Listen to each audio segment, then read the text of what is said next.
49. Pada reaksi berikut yang belum setara, magnesium nitrat plus natrium hidroksida jadi magnesium hidroksida plus natrium nitrat. Digunakan 50 ml larutan 1 molar magnesium nitrat dan 50 ml larutan natrium hidroksida. Bila terbentuk endapan magnesium hidroksida sebanyak 1,16 gram, konsentrasi natrium hidroksida yang digunakan adalah stoikiometri reaksi ya. Pertama, reaksi disetarain, jangan lupa.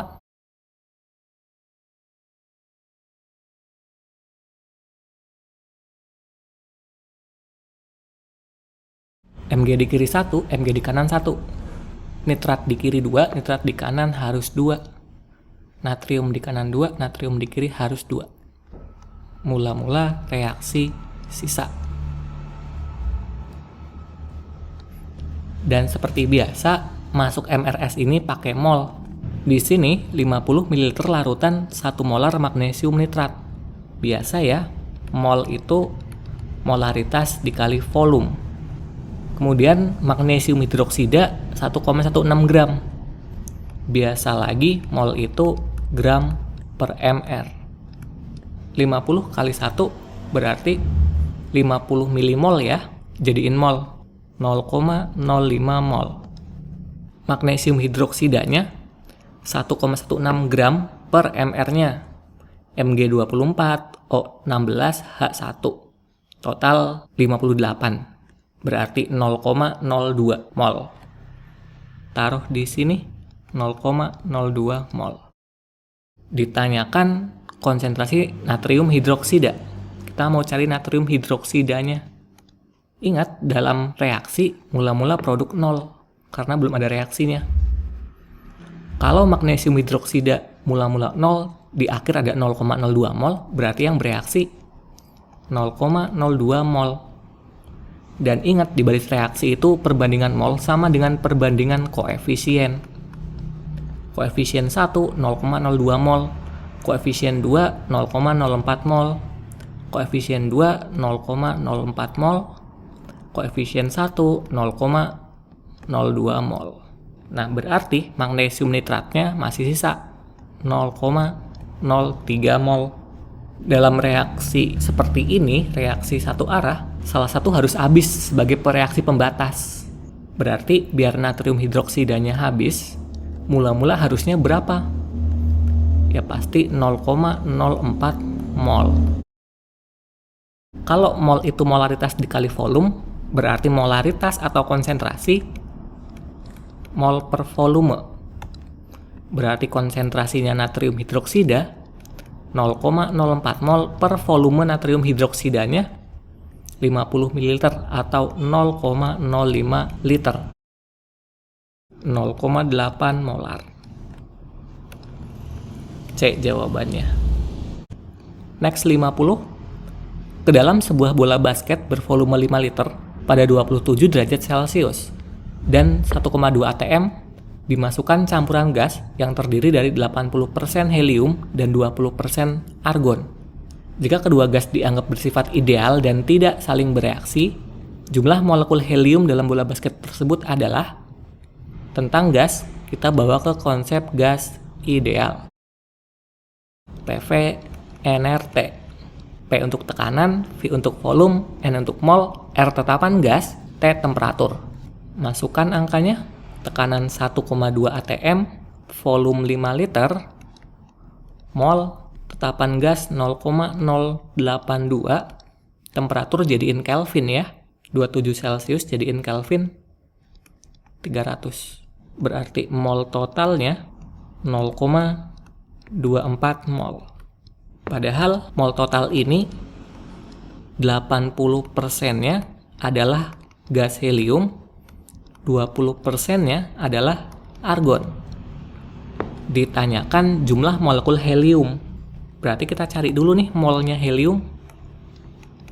Mol helium sama dengan 80% kali 0,24. 0,195 mol.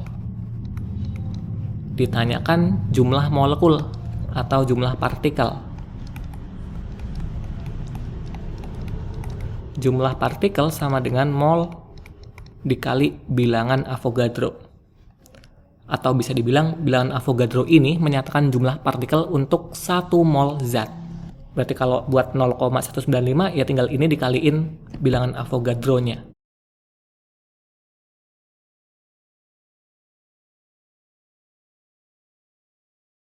Nol koma 195 dikali 6 kali 10 pangkat 23. Hasilnya 1,17 kali 10 pangkat 23. B jawabannya. Oke, next 51.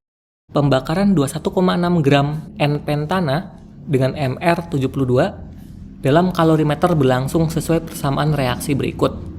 C5H12 plus O2 jadi CO2 plus H2O.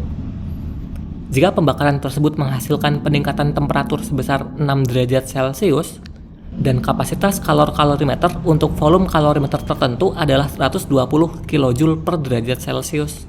Ditanyakan kalor pembakaran N-pentana dalam satuan kilojoule per mol. Oke, ini adalah soal tentang kalorimeter.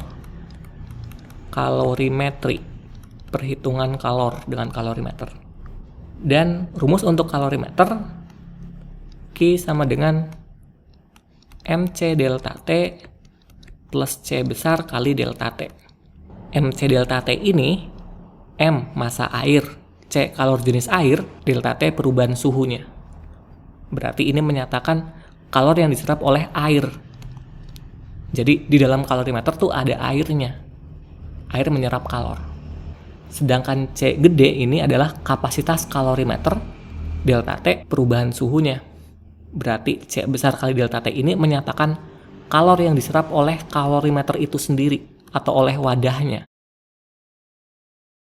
Nah, tapi untuk soal nomor 51 ini ternyata massa airnya nggak ada, kalor jenis air juga nggak ada. Berarti kita asumsikan 120 kJ per derajat Celcius ini udah termasuk kalor yang diserap oleh air. Jadi ini menyatakan kalorimeter beserta isinya. Kita asumsikan seperti itu. Maka Q sama dengan kapasitas kalorimeternya 120 dikali perubahan suhunya meningkat 6 derajat Celcius. 720 kJ. Tapi belum selesai ya. Masih kilojoule aja. Ditanyakan kilojoule per mol. Per mol artinya buat 1 mol. Nah, kilojoule ini buat berapa mol? Untuk 21,6 gram N-pentana yang MR-nya 72. Berarti berapa mol nih? Biasa mol itu gram per MR. 21,6 per 72. 0,3 mol ya. Dan terakhir delta H min Q per mol. Maka delta H-nya min 720 kJ per 0,3 mol min 2400 kJ per mol. Jadi tanda min ini menyatakan kalau reaksi itu meningkat suhunya, berarti dia akan melepaskan kalor. Nah, melepaskan kalor berarti reaksinya exotherm. Exotherm punya nilai delta H minus. Itu arti tanda min di sini. Jawabannya yang A.